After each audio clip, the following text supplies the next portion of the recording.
વ્યાસજીએ યુધિષ્ઠિરને સમજાવવા અને ધૃતરાષ્ટ્રે તેમને રાજનીતિનો ઉપદેશ આપવો. વ્યાસજીએ કહ્યું, યુધિષ્ઠિર મહાતેજસ્વી ધૃતરાષ્ટ્ર જે કાંઈ કહી રહ્યા છે તે પ્રમાણે જ કરો, એમાં બીજો કોઈ વિચાર ન કરો. હવે એ વૃદ્ધ થઈ ગયા છે, ખાસ કરીને એમના બધા જ પુત્રો નાશ પામ્યા છે. મારો એવો વિશ્વાસ છે કે હવે તેઓ આ દુઃખને લાંબો સમય સહી નહીં શકે. સૌભાગ્યવાદી ગંધારી પરમ વિદુષી છે, તેથી તે મહાન પુત્ર શોકને ધૈર્યપૂર્વક સહી રહી છે. અત્યારે હું પણ તમને એ જ સલાહ આપું છું કે મારી વાત માનીને રાજા ધૃતરાષ્ટ્રને વનમાં જવાની અનુમતિ આપી દો, અન્યથા અહીં રહેવાથી તેમનું મૃત્યુ થઈ જશે. તમે તેમને મોકો આપો જેથી તેઓ પ્રાચીન રાજસીઓના માર્ગનું અનુસરણ કરી શકે. બધા જ રાજસીઓ જીવનના અંત સમયે વનનો જ આશ્રય લેતા આવ્યા છે. અદ્ભુત કર્મમાં મહામુનિ વ્યાસજીના આ પ્રમાણે કહેવાથી મહા તેજસ્વી રાજા યુધિષ્ઠિરે તેમને આ પ્રમાણે ઉત્તર આપ્યો. ભગવાન, તમે જે અમારા આદરણીય અને અમારા ગુરુ છો. આ રાજ્ય અને કુળના પરમ આધાર પણ તમે જ છો. હું તમારો પુત્ર છું અને તમે મારા પિતા છો. એ જ પ્રમાણે રાજા ધૃતરાષ્ટ્ર પણ મારા ગુરુ છે. હું તેમને કઈ રીતે કોઈ વાતની આજ્ઞા આપી શકું? ધર્મ તો એમ કહે છે કે પુત્ર જ પિતાની આજ્ઞાનું પાલન કરે. યુધિષ્ઠિરના આ પ્રમાણે કહેવાથી મહા તેજસ્વી વ્યાસજીએ ફરી તેમને કહ્યું, મહાબાહુ, તમારું કહેવું સત્ય છે. તેમ છતાં રાજા ધૃતરાષ્ટ્ર વૃદ્ધ થઈ ચૂક્યા છે અને અંતિમ અવસ્થાએ પહોંચી ચૂક્યા છે. તેથી અમે મારી અને તમારી અનુમતિ લઈને એઓ તપસ્યા દ્વારા પોતાનો મનોરથ સિદ્ધ કરવા ચાહે છે. તમે તેમના શુભ કાર્યમાં વિઘ્ન ન નાખો. યુધિષ્ઠિર, રાજસીઓનો પરમ ધર્મ એ જ છે કે યુદ્ધ અથવા વનમાં એમનું વિધિપૂર્વક મૃત્યુ થાય. તમારા પિતા રાજા પાંડુએ પણ ધૃતરાષ્ટ્રને ગુરુતુલ્ય માનીને શિષ્ય ભાવે તેમની સેવા કરી છે. એમણે રત્નમય પર્વતોથી સુશોભિત અને પ્રચુર દક્ષિણાથી સંપન્ન અનેક મોટા મોટા યજ્ઞો કર્યા. પૃથ્વીનું રાજ્ય ભોગવ્યું, પ્રજાનું શરીર પેઠે પાલન કર્યું અને નાના પ્રકારે ધનનું દાન કર્યું. પોતાના સેવકો સહિત તમે પણ ગુરુની જેમ શુશ્રૂષા દ્વારા એમની અને ગાંધારી દેવીની આરાધના કરી છે. હવે તેમનો તપ કરવાનો સમય છે.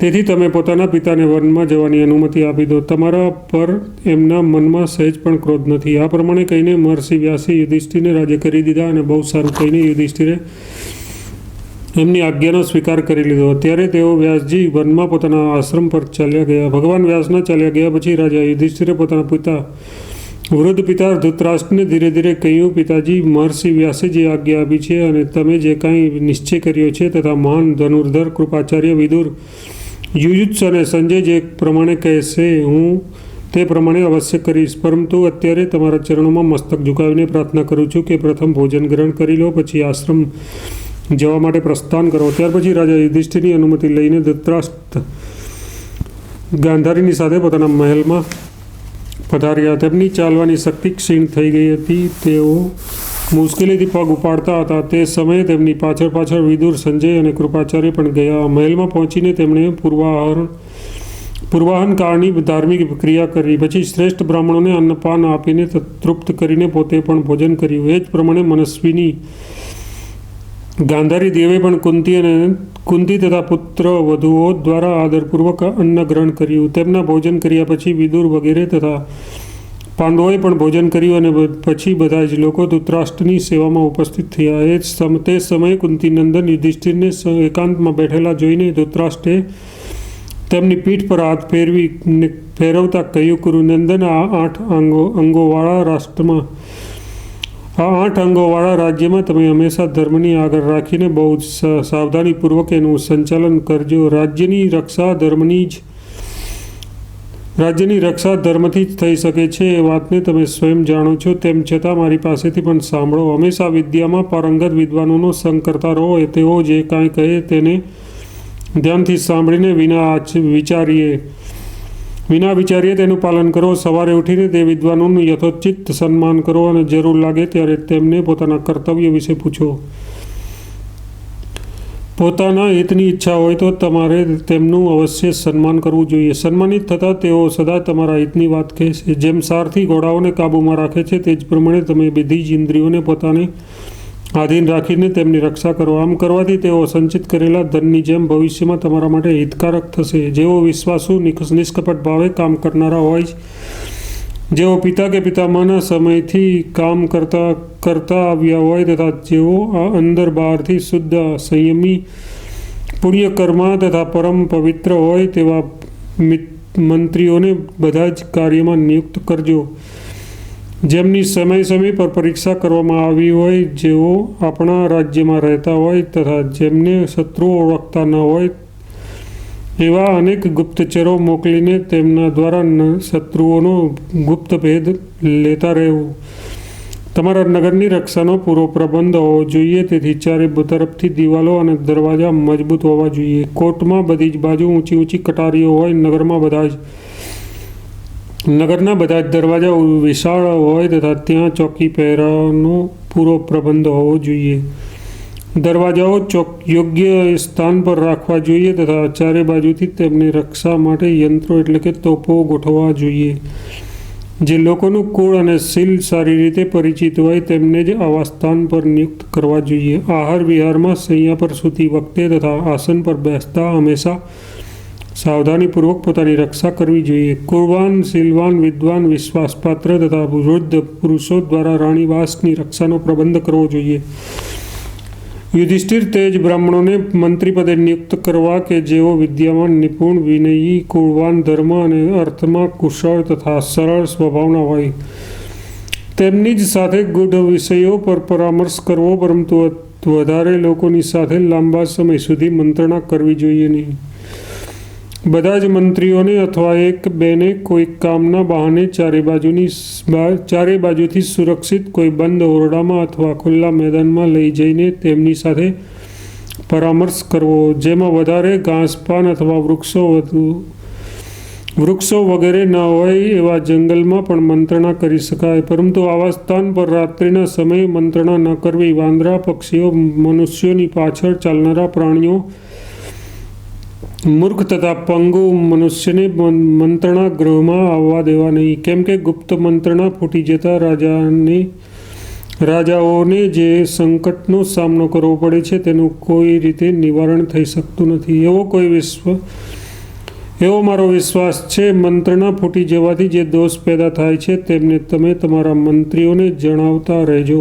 નગર અને પ્રાંતમાં રહેનારા લોકોનો તમારા પ્રત્યેનો હાર્દિક ભાવ શુદ્ધ છે કે અશુદ્ધ એ વાત જાણવાની પૂરી ચેષ્ટા કરવી. ન્યાયના કાર્યમાં હંમેશા એવા જ પુરુષોને નિયુક્ત કરવા જોઈએ કે જેઓ વિશ્વાસપાત્ર, સંતોષી તથા હિતેશી હોય તથા ગુપ્તચરો દ્વારા તેમના કાર્ય પર સતત દ્રષ્ટિ રાખતા રહેવું. એવો કાયદો બનાવવો જોઈએ કે જેથી તમારા નિયુક્ત કરેલા અધિકારીઓ અપરાધીઓના અપરાધોને સારી પેઠે સમજીને જેઓ દંડને પાત્ર હોય તેમને જ ઉચિત દંડ આપે. જેમને લાંચ લેવાની ટેવ હોય, જેઓ પરાઈ સ્ત્રીઓનું અપહરણ કરતા હોય, જેઓ કઠોર દંડના હિમાયતી હોય, જેઓ ખોટો ચુકાદો આપનારા, કૂટવાદી, લોભી, બીજાનું ધન હડપ કરનારા, દુઃસાહસનું કામ કરનારા, સભા ભવન અને વિહાર સ્થાનોનો નાશ કરનાર અને વર્ણસંકર દોષોના પ્રચારક હોય તેવા લોકોને દેશકાળનો વિચાર કરીને આર્થિક દંડ તથા પ્રાણદંડ આપવો જોઈએ. વહેલી સવારે ઉઠીને નિત્ય નિયમથી નિવૃત્ત થયા પછી પ્રથમ એવા લોકોને મળવું જેઓ તમારા આર્થિક કાર્યમાં નિયુક્ત થયેલા હોય. ત્યાર પછી આભૂષણો અને ભોજન પર ધ્યાન આપવું જોઈએ. ત્યાર પછી સૈનિકોનો ઉત્સાહ વધારતા રહીને તેમને મળવું જોઈએ. દૂતો અને ગુપ્તચરોને મળવાનો ઉત્તમ સમય સંધ્યાકાળ છે. એક પહોર રાત્રિ બાકી હોય ત્યારે ઉઠીને આગળના દિવસના કાર્યોનો નિર્ણય કરી લેવો જોઈએ. અડધી રાતે અને મધ્યાહન કાળે તમારે સ્વયં ફરીને પ્રજાની અવસ્થાનું નિરીક્ષણ કરવું જોઈએ. હંમેશા ન્યાયનું અનુસરણ કરીને ખજાનામાં વૃદ્ધિ કરવાનો પ્રયત્ન કરવો. ન્યાય વિપરીત ઉપાયોનું અવલંબન લેશો નહીં. પહેલાં કામ જોયા પછી જ સેવા કાર્ય પર સેવકને નિયુક્ત કરવો જોઈએ. જેઓ પોતાના કાર્ય આશ્રયમાં રહેતા હોય તેઓ કોઈ કામમાં નિયુક્ત હોય કે ન હોય તેમની પાસે બરાબર કામ લેવું જોઈએ. સેનાપતિ તેને જ બનાવો કે જે દ્રઢ પ્રતિજ્ઞ, શૂરવીર, દુઃખોને સહી શકે, હિતેશી, પુરુષાર્થી અને સ્વામી ભક્ત હોય. તમારા રાજ્યમાં રહેનારા કારીગરો જો તમારું કામ કરે તો તમારે તેમના ભરણપોષણનો પ્રબંધ કરવો જોઈએ. પોતાની અને શત્રુની નબળાઈ પર હંમેશા દ્રષ્ટિ રાખવી જોઈએ.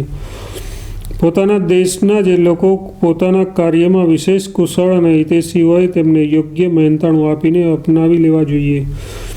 બુદ્ધિમાન રાજાએ ગુણગ્રાહી લોકોના ગુણોની વૃદ્ધિ થાય તેવો પ્રયત્ન કરતા રહેવું જોઈએ. ભારત, તમે પોતાના શત્રુઓ, તટસ્થ રાજાઓ તથા તટસ્થ લોકોના સમુદાય પર દ્રષ્ટિ રાખો. 4 પ્રકારના શત્રુઓ, 6 પ્રકારના આતતાઈઓ, પોતાના મિત્રો તથા શત્રુઓના મિત્રો, એ 12 પ્રકારના લોકોની તમારે હંમેશા જાણકારી રાખવી જોઈએ. મંત્રી, દેશ, કિલ્લો અને સેના એમના પર શત્રુઓનું લક્ષ્ય રહે છે, તેથી એમની રક્ષા સાવધાનીપૂર્વક કરવી જોઈએ. ઉપર જણાવેલા 12 પ્રકારના લોકો રાજાઓના જ મુખ્ય વિષય છે. મંત્રીને આધીન રહેનારા, ખેતી વગેરે 60 ગુણો તથા ઉપર જણાવેલા 12 પ્રકારના મનુષ્યો એ બધાનું નીતિજ્ઞ આચાર્યોએ મંડળ નામ આપ્યું છે. રાજાને એમની જાણકારી હોવી આવશ્યક છે, કેમ કે રાજ્ય કક્ષાના 6 ઉપાયોનો ઉચિત ઉપયોગ એમને જ આધીન છે. રાજાએ પોતાની વૃદ્ધિ, ક્ષય તથા સ્થિતિની હંમેશા જાણકારી રાખવી અને જ્યારે પોતાનો પક્ષ બળવાન અને શત્રુનો પક્ષ નિર્બળ જણાય તે સમયે શત્રુ સાથે લડાઈ કરીને તેને જીતવાનો પ્રયત્ન કરવો. પરંતુ જ્યારે શત્રુ પક્ષ પ્રબળ અને પોતાનો પક્ષ દુર્બળ હોય તે સમયે શત્રુ સાથે સંધિ કરી લેવી. રાજાએ હંમેશા દ્રવ્યનો સારી પેઠે સંગ્રહ કરવો જોઈએ. જ્યારે તે શત્રુ પર તરત ચડાઈ કરવામાં સમર્થ નહીં થઈ શકે ત્યારે તે ટાણે જ તેનું ઉચિત કર્તવ્ય હોય તેનો સારી પેઠે વિચાર કરી લેવો જોઈએ. શત્રુને ઓછું ઉત્પાદન આપવાવાળી જમીન, થોડું સોનું અને જસત, પિત્તળ વગેરે ધાતુઓ અધિક માત્રામાં તથા દુર્બળ મિત્રો આપીને તેની સાથે સંધિ કરી લેવી જોઈએ. પરંતુ શત્રુ તરફથી સંધિનો પ્રસ્તાવ કરવામાં આવે તો સંધિ કુશળ રાજાએ તેનાથી વિપરીત જણસો યથાર્થ ઉપજાઉ ભૂમિ, સોનું, ચાંદી વગેરે ધાતુઓ તથા બળવાન મિત્રો લઈને સંધિ કરવી જોઈએ. અથવા શત્રુ રાજાના રાજકુમારને જ પોતાને ત્યાં જમાનત તરીકે રાખવાની કોશિશ કરવી જોઈએ.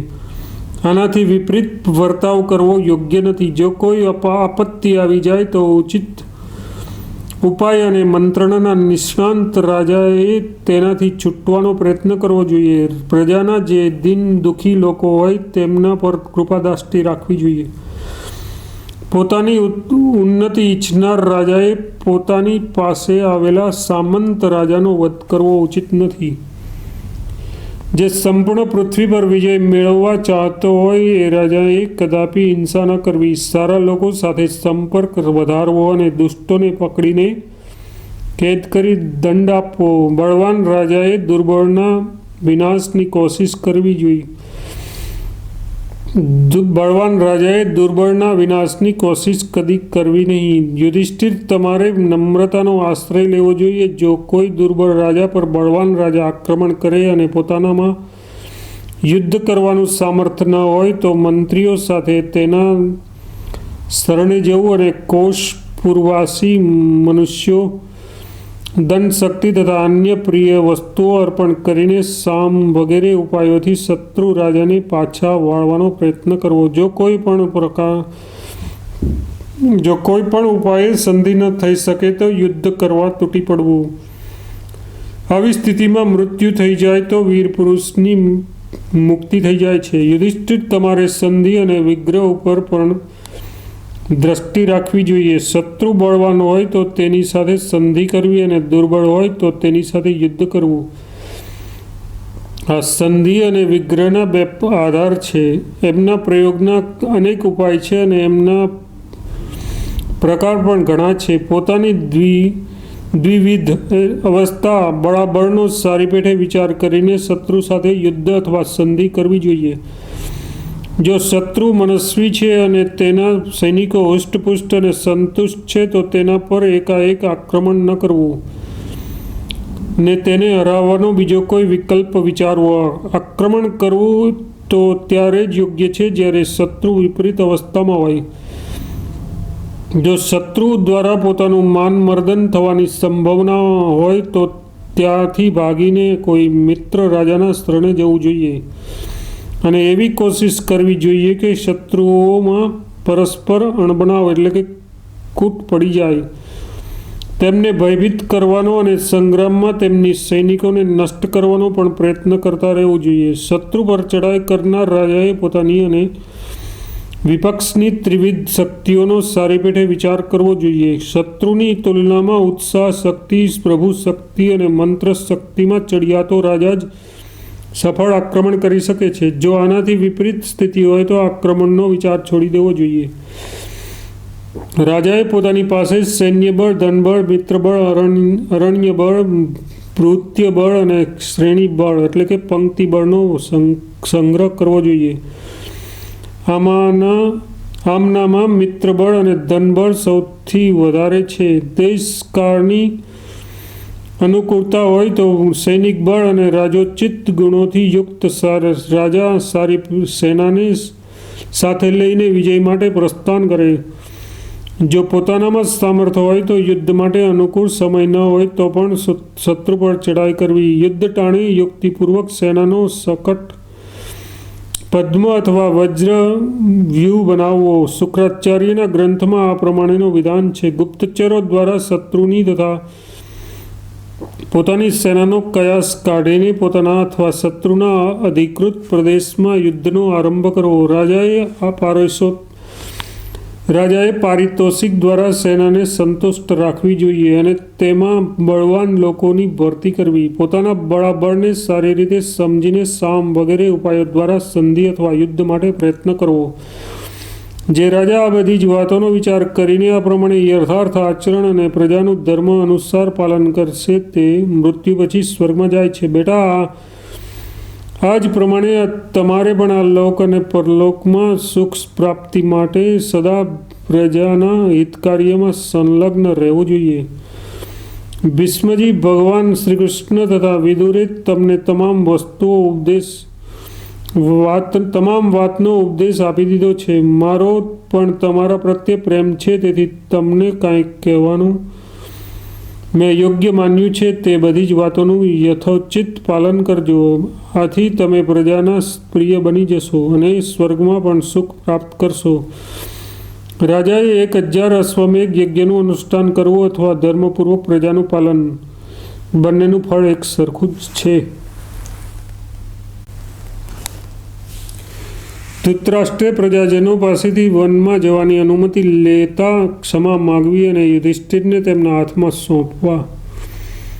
યુધિષ્ઠિરે કહ્યું, મહારાજ, તમે જેવું કહો છો તે પ્રમાણે જ કરીશ. હજુ કંઈક વધારે ઉપદેશ આપો. ભીષ્મજી સ્વર્ગે સીધાવ્યા. શ્રી કૃષ્ણ દ્વારકા ચાલ્યા ગયા અને વિદુર તથા સંજય પણ તમારી સાથે જ જઈ રહ્યા છે.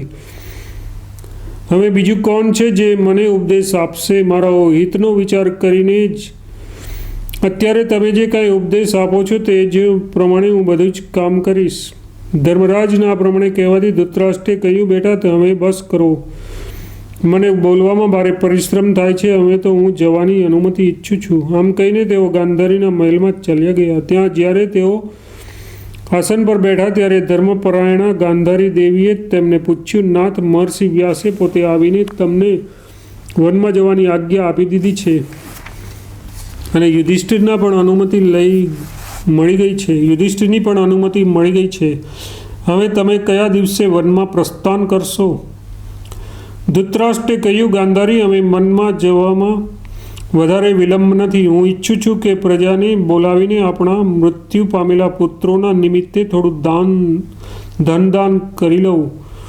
આમ કહીને ધર્મરાજ યુધિષ્ઠિર પાસે પોતાનો વિચાર કહેવડાવી મોકલ્યો. યુધિષ્ઠિરે તેમની આજ્ઞા પ્રમાણે તમામ સામગ્રી એકઠી કરાવી દીધી.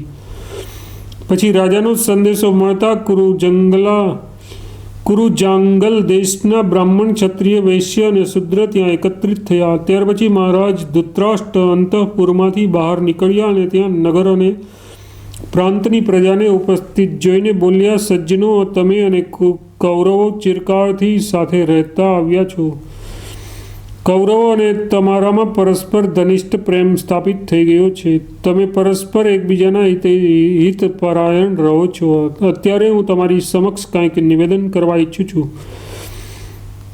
તમે તેને વિના વિચારીએ સ્વીકારી લેવાની કૃપા કરશો. મેં ગાંધારીની સાથે વનમાં જવાનો નિશ્ચય કર્યો છે. એ માટે મહર્ષિ વ્યાસ અને કુંતીનંદન રાજા યુધિષ્ઠિરની પણ અનુમતિ મળી ગઈ છે.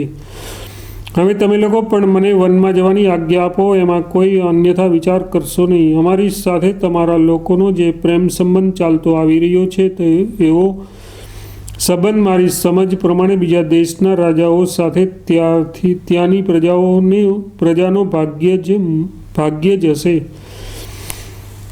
હવે વૃદ્ધાવસ્થાએ મને અને ગાંધારીને ભારે થકવી નાખ્યા છે. બીજી બાજુ ઉપવાસ કરવાથી પણ અમે બંને વધારે દુર્બળ થઈ ગયા છીએ. યુધિષ્ઠિરના રાજ્યમાં મને બહુ સુખ મળ્યું છે. હું જાણું છું કે દુર્યોધનના રાજ્યમાં પણ આટલું સુખ અમને મળ્યું નથી. એક તો હું જન્માંધ છું, બીજું વૃદ્ધાવસ્થાએ મારા પર અધિકાર જમાવી લીધો છે અને ઉપરાંત મારા પુત્રો મરાઈ ગયા છે. તેમનો શોક કદી દૂર થતો નથી. આવી સ્થિતિમાં વનમાં જવા સિવાય મારા કલ્યાણનો બીજો કોઈ વિકલ્પ હોઈ શકે?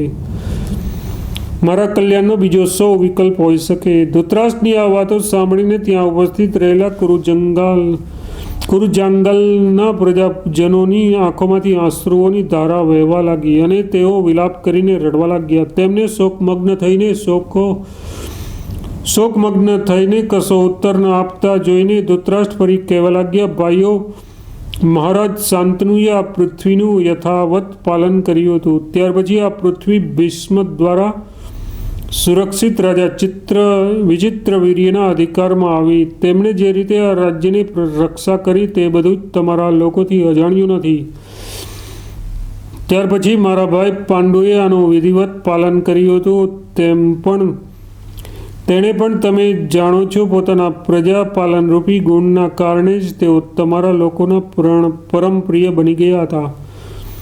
પાંડુ પછી મેં તમારી સારી કે ખોટી જેવી થઈ શકી એ પ્રમાણે સેવા કરી છે, પરંતુ તે ટાણે મારાથી જે અપરાધ થઈ ગયો હોય તે બધા જ તમે ક્ષમા કરી દો. દુર્યોધને જ્યારે શત્રુ રહિત એટલે કે અકંટક રાજ્યનો ઉપભોગ કર્યો હતો ત્યારે તેણે પણ તમારા લોકોનું કાંઈ બગાડ્યું ન હતું. માત્ર પાંડવો સાથે અન્યાય કર્યો હતો, પરંતુ તે દુર્બુદ્ધિના અપરાધ અને અભિમાનથી તથા મારા દ્વારા થયેલા અન્યાયના કારણે અસંખ્ય રાજાઓનો મહાન સંહાર થઈ ગયો છે.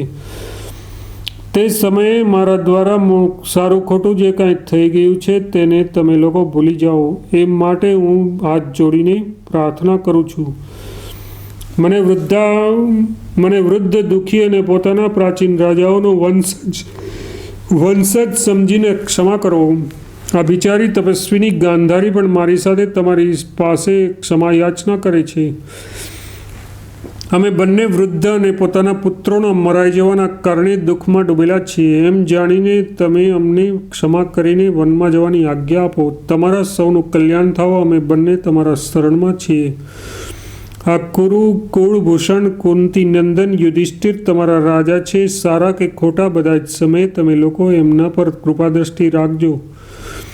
લોકપાલો જેવા મહાન તેજસ્વી તથા ધર્મ અને અર્થના મર્મજ્ઞ ભીમસેન વગેરે 4 ભાઈ જેમના મંત્રી છે એવા રાજા યુધિષ્ઠિર ક્યારેય સંકટમાં પડી શકે એમ નથી. તેમ છતાં તમારે એમનો ખ્યાલ રાખવો જોઈએ. સંપૂર્ણ જીવ જગતના સ્વામી ભગવાન બ્રહ્માની જેમ આ મહાન તેજસ્વી યુધિષ્ઠિર તમારા લોકોનું યથાવત પાલન કરશે. હું એમને અનામત રૂપે તમારા લોકોના હાથમાં સોંપું છું તથા તમને બધાને તેમના હાથમાં આપી રહ્યો છું. તમે લોકો અત્યંત ગુરુ ભક્ત છો, તેથી હું તમને હાથ જોડીને પ્રણામ કરું છું. મારા પુત્રોની બુદ્ધિ ચંચળ હતી, તેઓ લોભી અને સ્વેચ્છાચારી હતા. તેમના અપરાધો માટે હું અને ગાંધારી બંને તમારી પાસે ક્ષમાની ભીખ માગીએ છીએ. ધૃતરાષ્ટ્રના પ્રમાણે કહેવાથી નગર અને પ્રાંતના નિવાસીઓ બધા જ અશ્રુભરી આંખે એકબીજાનું મોઢું જોવા લાગ્યા. કોઈએ કશો ઉત્તર આપ્યો નહીં. સાંબ નામના બ્રાહ્મણે પ્રજા તરફથી ધૃતરાષ્ટ્રને ઉત્તર આપવો. વૈશંપાયનજી કહે છે, જન્મેજય કુરુરાજની કરુણાભરી વાતો સાંભળીને ત્યાં એકત્રિત થયેલા બધા જ લોકો પોતાના હાથ વડે અને ખેસથી મુખ ઢાંકીને રડવા લાગ્યા. પોતાના સંતાનોને વિદાય આપતા માતા પિતાને જેવું દુઃખ થાય છે તેવું જ દુઃખ કુરુજાંગાલ દેશના પ્રજાજનોને થયું. તેઓ શોકથી સંતપ્ત થઈ ગયા અને પોતાના અતુલા હૃદયમાં ધૃતરાષ્ટ્રના પ્રવાસજન્ય દુઃખને ધારણ કરીને બેહોશ જેવા થઈ ગયા. પછી ધીરે ધીરે તેમનું વિયોગજનિત દુઃખ ઓછું થતાં તે બધાએ આપસમાં વાત કરીને પોતપોતાનો અભિપ્રાય વ્યક્ત કર્યો. ત્યાર પછી એકમત થઈને તેમણે રાજાની વાતનો ઉત્તર આપવાનો ભાર એક બ્રાહ્મણ પર મૂક્યો. તે બ્રાહ્મણદેવ સદાચારી, બધાના આદરણીય અને અર્થ જ્ઞાનમાં નિપુણ હતા. તેમનું નામ સાંબ હતું. તેઓ ઋગ્વેદના વિદ્વાન, નિર્ભયપણે બોલનારા અને બુદ્ધિમાન હતા. તેમણે ઉઠીને મહારાજનો આદર કરીને આખી સભાને પ્રસન્ન કરતા રહીને આ પ્રમાણે કહેવાનો આરંભ કર્યો. રાજન, અહીં ઉપસ્થિત બધા જ લોકોએ પોતાનો વિચાર પ્રગટ કરવાનો બધો જ ભાર મારા પર મૂક્યો છે. તેથી હું જ એમની વાતો તમારી સેવામાં પ્રસ્તુત કરીશ. તમે સાંભળવાની કૃપા કરો. મહારાજ, તમે જે કાંઈ કહો છો એ બધું જ ઠીક છે. એમાં અસત્યનો લેશ પણ નથી. ખરેખર અમારી અને આપની વચ્ચે ઘનિષ્ઠ પ્રેમ સંબંધ સ્થાપિત થઈ ચૂક્યો છે. આ રાજવંશમાં ક્યારેય કોઈ એવો રાજા થયો નથી જે પ્રજાપાલન સમયે પ્રજાપ્રિય ન રહ્યો હોય. તમે લોકો પિતા અને મોટા ભાઈની જેમ અમારું પાલન કરો છો. રાજા દુર્યોધને પણ અમારી સાથે કોઈ અનુચિત વ્યવહાર કર્યો નથી. પરમ ધર્માત્મા મહર્ષિ વ્યાસજી તમને જેવી સલાહ આપે તે પ્રમાણે જ કરો, કેમ કે તેઓ અમારા બધાના પરમ ગુરુ છે. તમારાથી અળગા થતાં અમે લાંબા સમય સુધી દુઃખ અને શોકમાં ડૂબી જઈશું. તમારા સેંકડો ગુણો અમારાથી ભૂલાય એવા નથી. મહારાજ શાંતનુ, રાજા ચિત્રાંગત અને ભીષ્મ દ્વારા સુરક્ષિત તમારા પિતા વિચિત્ર વીર્યે જે રીતે આ પૃથ્વીનું પાલન કર્યું છે તથા તમારી દેખરેખમાં રહીને રાજા પાંડુએ જે રીતે આ રાજ્યની રક્ષા કરી છે તે જ પ્રમાણે તમારા પુત્ર દુર્યોધને પણ અમારું યથાવત પાલન કર્યું છે. તેમણે લેશ માત્ર અમારું અહિત કર્યું નથી. અમે લોકો પિતાવત તેમના પર વિશ્વાસ કરતા હતા અને તેમના રાજ્યમાં અત્યંત સુખપૂર્વક જીવન વ્યતીત કરતા હતા. આ વાત અમારાથી અજાણી નથી. મોટી મોટી દક્ષિણા આપનારા ધર્માત્મા રાજા યુધિષ્ઠિર તો પ્રાચીન કાળના પુણ્યાત્મા રાજસી કુરુ, સંવરણ તથા ભરત વગેરેના વર્તાવનું અનુસરણ કરે છે. એમનામાં કોઈ નાનામાં નાનો દોષ પણ જોવા મળતો નથી. એમના રાજ્યમાં સુરક્ષિત થઈને અમે હંમેશા સુખપૂર્વક રહીએ છીએ. તમારો તથા તમારા પુત્રનો પણ કોઈ દોષ પણ અમારા જોવામાં આવ્યો નથી. મહાભારતના યુદ્ધમાં જે જ્ઞાતિ ભાઈઓનો સંહાર થયો છે અને તેના સંદર્ભમાં તમે જે દુર્યોધનના દોષની વાત કહી છે તે વિશે પણ હું તમને થોડી સ્પષ્ટતા કરવા ચાહું છું. કૌરવોના સંહારમાં ન દુર્યોધનનો હાથ છે કે ન તમારો. કર્ણ અને શકુનીએ પણ કાંઈ જ કર્યું નથી. તમારા માનવા પ્રમાણે એ દેવનું વિધાન હતું. અમારા માનવા પ્રમાણે એ ભાગ્યનું વિધાન હતું જેને કોઈ ટાળી શકે એમ ન હતું. પુરુષાર્થ દ્વારા ભાગ્યના વિધાનને ટાળવું અસંભવ છે. તે યુદ્ધમાં 18 અક્ષોની સેના હતી. પરંતુ ભીષ્મ, દ્રોણાચાર્ય, કર્ણ અને કૃપાચાર્ય વગેરે કૌરવ પક્ષના મુખ્ય યોદ્ધાઓએ તથા સાત્યકી, દુષ્ટદ્યુમ્ન, ભીમસેન, અર્જુન, નકુળ અને સહદેવ વગેરે પાંડવ પક્ષના વીરોએ 18 દિવસમાં જ બધાનો સંહાર કરી નાખ્યો. આવો ભયંકર સંહાર દેવી શક્તિ વિના કદી થઈ શકે એમ ન હતો. તેથી તે રાજાઓના સંહારમાં તમારા પુત્ર દુર્યોધન, તમે, તમારા સેવકો મહાવીર, કર્ણ તથા શકુની પણ કારણ નથી. તે સમયે જે હજારો રાજાઓને મૃત્યુને ઘાટ ઉતારી દેવામાં આવ્યા તે બધું જ ભાગ્યનું જ કરતું જ સમજો. એ રીતે બીજું કોઈ શું કહી શકે છે? તમે આ સંપૂર્ણ પૃથ્વીના સ્વામી છો. તેથી અમે તમને સર્વશ્રેષ્ઠ અને ધર્માત્મા માનીએ છીએ તથા તમારા અને તમારા પુત્ર પ્રત્યે અમારી સહાનુભૂતિ વ્યક્ત કરીએ છીએ. ભગવાન કરે મહારાજ દુર્યોધન બ્રાહ્મણોના આશીર્વાદથી પોતાના સહાયકો સહિત વીરલોકને પ્રાપ્ત થાય. તમને પણ ધર્મમાં ઊંચી સ્થિતિ અને પુણ્ય પ્રાપ્ત થાઓ.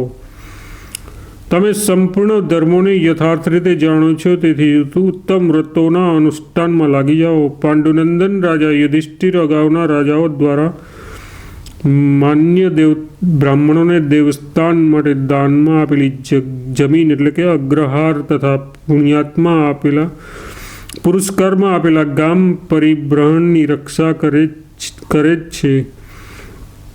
એઓ દીર્ઘદર્શી, કોમળ સ્વભાવના અને જીતેન્દ્રિય છે. એમના મંત્રીઓ ઉચ્ચ વિચારકો છે. એમનું હૃદય અત્યંત વિશાળ છે. એઓ શત્રુ પર પણ દયા કરનારા અને પરમ પવિત્ર છે. બુદ્ધિમાન હોવા ઉપરાંત એ બધાને સરળતાથી જોનારા છે અને પ્રજાનું હંમેશા પુત્રવત પાલન કરે છે. એ પાંચેય ભાઈ અત્યંત પરાક્રમી, મહાત્મા તથા પ્રજાના હિતૈષી છે. કુંતી, દ્રૌપદી, ઉલુપી અને સુભદ્રા પણ કદી પ્રજાને પ્રતિકૂળ વ્યવહાર કરશે નહીં. તમારો પ્રજા પ્રત્યે જે સ્નેહ હતો તેમાં યુધિષ્ઠિરે વિશેષ રૂપે વૃદ્ધિ કરી છે. નગર અને પ્રાંતના લોકો ક્યારેય એમનો અનાદર કરી શકે એમ નથી. તેથી મહારાજ, તમે યુધિષ્ઠિર માટેની ચિંતા કર્યા વિના તમારા ધાર્મિક કાર્યમાં લાગી જાઓ. તમને સમસ્ત પ્રજાના નમસ્કાર છે. સાંભળા ધર્માનુકૂળ અને સુંદર વચન સાંભળીને સઘળી પ્રજાએ તેમને સાધુવાદ આપ્યા અને બધાએ તેમની વાતનું અનુમોદન કર્યું. ધૃતરાષ્ટ્રે પણ વારંવાર સામના વચનોની પ્રશંસા કરી અને બધા જ લોકો દ્વારા સન્માનિત થઈને ધીરે ધીરે બધાને વિદાય કરી દીધા. ત્યાર પછી તેમણે હાથ જોડીને તે બ્રાહ્મણ દેવતાનો સત્કાર કર્યો અને ગાંધારીની સાથે પછી તેઓ પોતાના મહેલમાં ચાલ્યા ગયા. ધૃતરાષ્ટ્રે યુધિષ્ઠિર પાસેથી ધન લઈને ભીષ્મ વગેરેનું શ્રાદ્ધ કરવું. વૈશંપાયનજી કહે છે, રાજન, ત્યાર પછી રાત્રિ વીત્યા બાદ સવાર થઈ ત્યારે અંબિકા નંદન ધૃતરાષ્ટ્રે વિદુરજીને યુધિષ્ઠિરના મહેલમાં મોકલ્યા. રાજાની આજ્ઞાથી મહાતેજસ્વી વિદુરજી યુધિષ્ઠિરની પાસે જઈને બોલ્યા, રાજન, મહારાજ ધૃતરાષ્ટ્ર વનવાસની દીક્ષા લઈ ચૂક્યા છે. આગામી કાર્તિક પૂર્ણિમાના રોજ તેઓ વનની યાત્રા કરશે. અત્યારે તમારી પાસેથી થોડું ધન લેવા ઈચ્છે છે. તેમનો વિચાર છે કે મહાત્મા ભીષ્મ, દ્રોણ, સોમદત્ત, બાહલિક અને પોતાના પુત્રો તથા મૃત્યુ પામેલા સુહૃદયનું શ્રાદ્ધ કરી તેમના નિમિત્તે દાન આપવું. તમારી સંમતિ હોય તો તેઓ જયદ્રથનું પણ શ્રાદ્ધ કરવા ઈચ્છે છે. વિદુરજીની આ વાત સાંભળીને યુધિષ્ઠિર અને અર્જુન બહુ પ્રસન્ન થયા અને તેમની પ્રશંસા કરવા લાગ્યા. પરંતુ ભીમસેનના હૃદયમાં ઘણો ક્રોધ ભરેલો હતો. તેમણે દુર્યોધન દ્વારા કરાયેલા અત્યાચારોનું સ્મરણ થઈ આવ્યું. તેથી તેમણે વિદુરજીની વાતનો સ્વીકાર ન કર્યો. અર્જુન તેમનો મનોભાવ સમજી ગયા. તેથી તેઓ સહેજ વિનીત ભાવે બોલ્યા, ભાઈ રાજા ધૃતરાષ્ટ્ર આપણા પિતા તુલ્ય તાવ એટલે કે પિતાજીના મોટા ભાઈ અને વૃદ્ધ પુરુષ છે તથા અત્યારે તેઓ વનવાસની દીક્ષા લઈ ચૂક્યા છે. જતાં પહેલાં તેઓ ભીષ્મ વગેરે બધાએ જે સુહૃદોનું શ્રાદ્ધ કરવા ચાહે છે. તેથી એમાં તમારે સહયોગ આપવો જોઈએ. સૌભાગ્યની વાત છે કે રાજા ધૃતરાષ્ટ્ર આજે આપણી પાસે ધનની યાચના કરે છે. સમયનું પરિવર્તન જો જુઓ, પહેલાં આપણે જેમની પાસે યાચના કરતા હતા, આજે તેઓ જ આપણી સાથે હાથ લંબાવે છે. જેઓ સંપૂર્ણ ભૂમંડળના રાજા હતા તેઓ આજે વનમાં જવા ચાહે છે. તેથી તમે તેમને ધન આપવા સિવાય બીજો કોઈ વિચાર મનમાં લાવશો નહીં. તેમની યાચના નકારવાથી વધીને આપણા માટે બીજી કોઈ કલંકની વાત નહીં હોય. તેમને ધન ન આપવાથી આપણે મહાન અધર્મના ભાગી બનીશું. તમે રાજા યુધિષ્ઠિરના વર્તાવમાંથી બોધ ગ્રહણ કરો, કેમ કે મોટો ભાઈ ઈશ્વર તુલ્ય હોય છે. અર્જુનની આ વાત સાંભળીને ધર્મરાજે તેમને બહુ પ્રશંસા કરી. ત્યારે ભીમસેન ક્રોધિત થઈને કહ્યું, અર્જુન, આપણે પોતે જ મહાત્મા ભીષ્મ, રાજા સોમદત્ત, ભૂરિશ્રવા, રાજસિંહ બાહલિક, મહાત્મા દ્રોણાચાર્ય તથા બીજા બધા જ સગા સંબંધીઓનું શ્રાદ્ધ કરીશું. આપણી માતા કુંતી કર્ણની પિંડદાન આપી દેશે. રાજા ધૃતરાષ્ટ્રને એના માટે ધન આપવાની જરૂર નથી. તેઓ ઉપરોક્ત મહાનુભાવોનું શ્રાદ્ધ ન કરે, આ જ મારો વિચાર છે. શું તમે તેમના કૃત્યો ભૂલી ગયા? તેઓ જ આપણા કુળમાં આગ ચાપનાર છે. તેમની બુદ્ધિ એટલી ખોટી છે કે કપટ ધૂતનો આરંભ કરાવીને તેઓ વિદુરજીને વારંવાર પૂછતા હતા કે આ દાવમાં આપણે કેટલું જીત્યા છીએ. ભીમને આવી વાતો કરતા જોઈને યુધિષ્ઠિરે તેમને ધમકાવીને કહ્યું, ચૂપ રહો.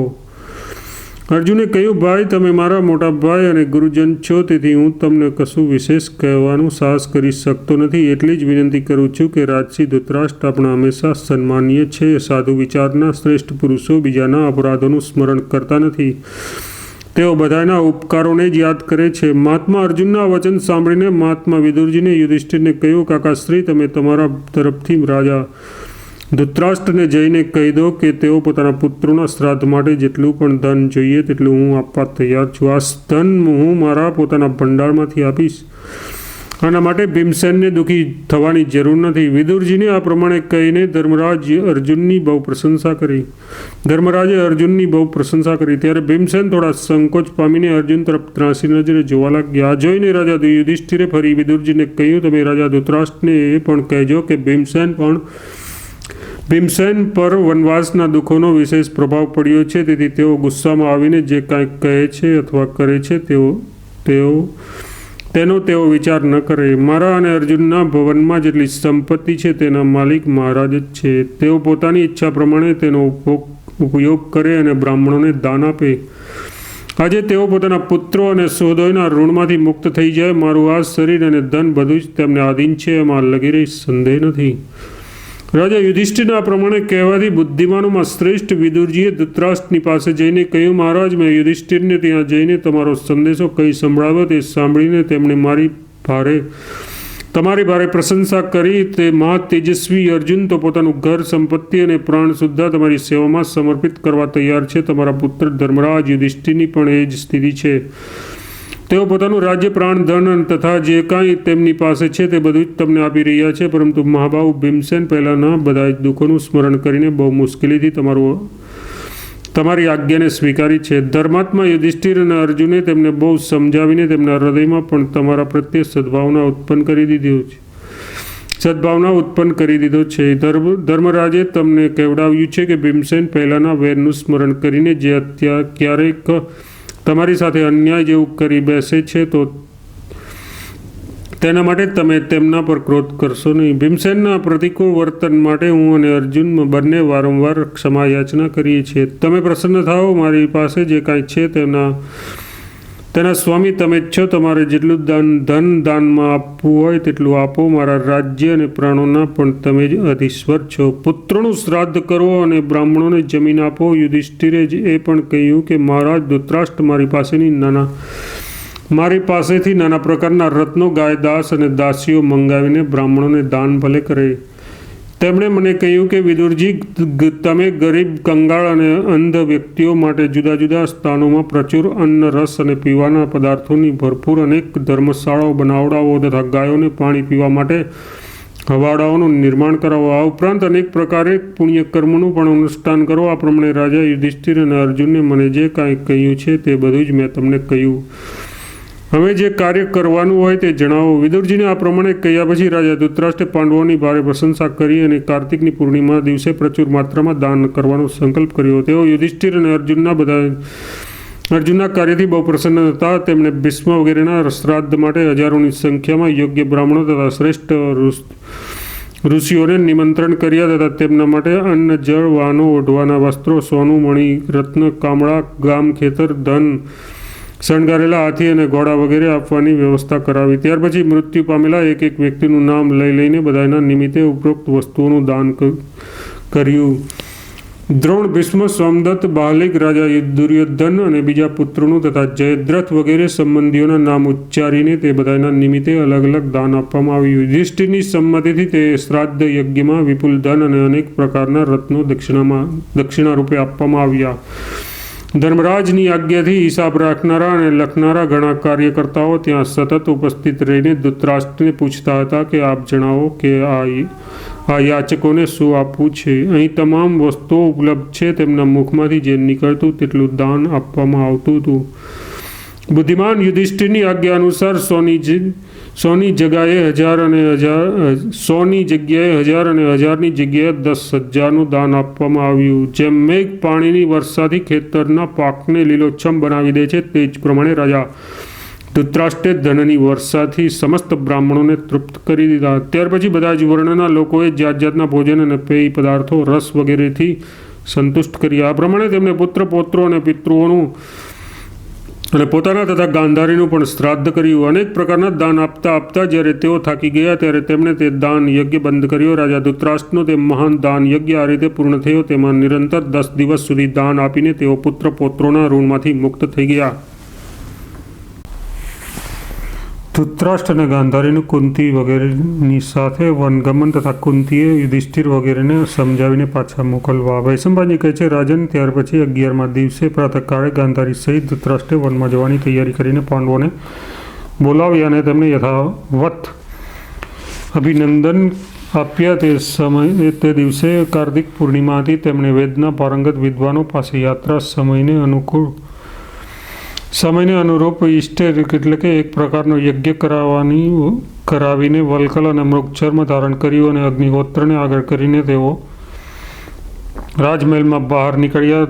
પછી લાજ એટલે કે ધાણી અને જાત જાતના ફૂલોથી તે મહેલની પૂજા કરીને તેમને ધન આપીને સેવકોનો સત્કાર કર્યો। પછી બધાને વિદાય કરીને ચાલી નીકળ્યા। તે સમયે રાજા યુધિષ્ઠિર હાથ જોડીને ધ્રુજવા લાગ્યા। આંસુઓથી તેમનું ગળું ભરાઈ આવ્યું અને તેઓ જોર જોરથી વિલાપ કરીને રડવા લાગ્યા। ભીમસેન, અર્જુન, નકુળ, સહદેવ, વિદુર, સંજય, યુયુત્સુ, કૃપાચાર્ય, ધૌમ્ય તથા બીજા પણ ઘણા બ્રાહ્મણો ગદગદ થઈને આંસુ સારતા તેમની પાછળ ચાલવા લાગ્યા। આગળ કુંતી ગાંધારીનો હાથ પકડીને ચાલતા હતા। તેમની પાછળ આંખો પર પાટો બાંધીને ગાંધારી હતા। ગાંધારીનો હાથ કુંતીના ખભા પર હતો અને રાજા ધૃતરાષ્ટ્ર ગાંધારીના ખભા પર હાથ મૂકીને નિશ્ચિંતાપૂર્વક ચાલી રહ્યા હતા। દ્રૌપદી, સુભદ્રા, ચિત્રાંગદા નાનકડા બાળક સાથે, ઉત્તરા તથા કુરુકુળની અન્ય સ્ત્રીઓ પોતાની પુત્રવધુઓની સાથે લઈને ધૃતરાષ્ટ્રની સાથે જઈ રહી હતી। તે સમયે દુઃખના આવેગથી તેઓ ટીટોડીની જેમ ઊંચા અવાજે વિલાપ કરી રહી હતી।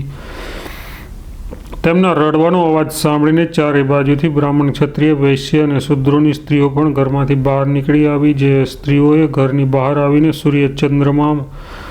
સૂર્યચંદ્રમાના પણ ક્યારેય દર્શન કર્યા ન હતા તેવી સ્ત્રીઓ કૌરવરાજ ધૃતરાષ્ટ્રના વન પ્રસ્થાન ટાણે શોકાકુળ થઈને બહાર રસ્તા પર નીકળી આવ્યા। ત્યાર પછી રાજા ધૃતરાષ્ટ્ર વર્ધમાન નામના દ્વારેથી હસ્તિનાપુરમાંથી બહાર નીકળ્યા। ત્યાં પહોંચ્યા પછી તેમણે સાથે આવેલા બધા જ લોકોને વારંવાર આગ્રહ કરીને વિદાય કર્યા। તેમણે વિદુર અને સંજયની સાથે વનમાં જવાનો નિર્ણય કરી લીધો હતો। તેથી તે બંને પાછા ન ગયા, પરંતુ કૃપાચાર્ય અને મહારથી યુયુત્સુએ યુધિષ્ઠિરના હાથમાં સોંપીને તેમને પાછા મોકલી દીધા। નગરજનોના પાછા ફર્યા પછી યુધિષ્ઠિરે રાણીવાસની સ્ત્રીઓને સાથે લઈને ધૃતરાષ્ટ્રની આજ્ઞાથી પાછા વળવાનો નિશ્ચય કર્યો અને વન તરફ જઈ રહેલા પોતાના માતા કુંતીને કહ્યું, મા, તમે તમારી પુત્રવધુઓ સાથે નગરમાં પાછા વળો, હું તો મહારાજની સાથે જઈશ। આ ધર્માત્મા રાજા તપસ્યાનો નિશ્ચય કરી ચૂક્યા છે, તેથી તેમને વનમાં જવા દો। ધર્મરાજના પ્રમાણે કહેવાથી કુંતીની આંખોમાં આંસુ આવી ગયા, તો પણ તેઓ ગાંધારીનો હાથ પકડીને ચાલી રહ્યા હતા। ચાલતા જ તેમણે યુધિષ્ઠિરને કહ્યું, મહારાજ, તમે સહદેવની ક્યારેય ઉપેક્ષા કરશો નહીં। તેઓ મારા અને તમારા પરમ ભક્ત છે। યુદ્ધમાં કદી પીઠ ન દેખાડનારા પોતાના ભાઈ કર્ણને પણ હંમેશા યાદ રાખજો, કેમ કે મારી જ દુર્બુદ્ધિના કારણે તે યુદ્ધમાં મરાઈ ગયો છે। બેટા, મુજ અભાગણીનું હૃદય ખરેખર પથ્થર જેવું છે, ત્યારે જ તો આજે કર્ણને જોયા વિના હૃદયના સેંકડો ટુકડા થઈ જતા નથી। તમે ભાઈઓ સહિત કર્ણના નિમિત્તે દાન પુણ્ય કરતા રહેજો। મારી વહુ દ્રૌપદીનું પણ સદા પ્રિય કરતા રહેજો। ભીમસેન, અર્જુન અને નકુળનું હંમેશા ધ્યાન રાખતા રહેજો। આજથી કુરુકુળનો ભાર તમારા ઉપર છે। હવે હું વનમાં ગાંધારીની સાથે રહીને તપ કરીશ અને મારા સાસુ સસરાની સેવા કરતી રહીશ। કુંતીના નિશ્ચયથી ભાઈઓ સહિત યુધિષ્ઠિરને ભારે દુઃખ થયું। તેઓ થોડીવાર મૌન રહીને કંઈક વિચાર કરીને પછી માતાને કહેવા લાગ્યા, મા, તમે તમારા મનમાં શું નિશ્ચય કર્યો છે? તમારે આમ ન કરવું જોઈએ। હું તમારા માટે વનમાં જવાની અનુમતિ આપી શકું એમ નથી। અમારા લોકો પર કૃપા કરીને પાછા ફરો। તમે જ અગાઉ વિદુલાના શબ્દોથી અમને ક્ષત્રિય ધર્મનું પાલન કરવા માટે પ્રોત્સાહિત કર્યા હતા। પુરુષોત્તમ ભગવાન શ્રી કૃષ્ણના મુખેથી તમારી આજ્ઞા સમજીને જ મેં રાજાઓનો સંહાર કરીને આ રાજ્ય મેળવ્યું છે। ક્યાં તમારી તે બુદ્ધિ અને ક્યાં તમારો આજનો વિચાર? તમને ક્ષત્રિય ધર્મ પર અડગ રહેવાનો ઉપદેશ આપીને તમે સ્વયં તે ધર્મથી ચ્યુત થવા ચાહો છો। ભલા અમને પોતાની આ વહુને એટલે કે પુત્રવધુને અને આ રાજ્યને છોડીને તમે તે દુર્ગમ વનમાં કઈ રીતે રહી શકશો? તેથી અમારા ઉપર કૃપા કરીને વનમાં જશો નહીં। પોતાના પુત્રના અશ્રુભીના ગદગદ વચન સાંભળીને કુંતીની આંખોમાં પણ આંસુ આવી ગયા. તેમ છતાં તે રોકાઈ ન શક્યા, આગળ વધતા જ ગયા. ત્યારે ભીમસેને કહ્યું, માં, જ્યારે પુત્રોની હયાતીમાં આ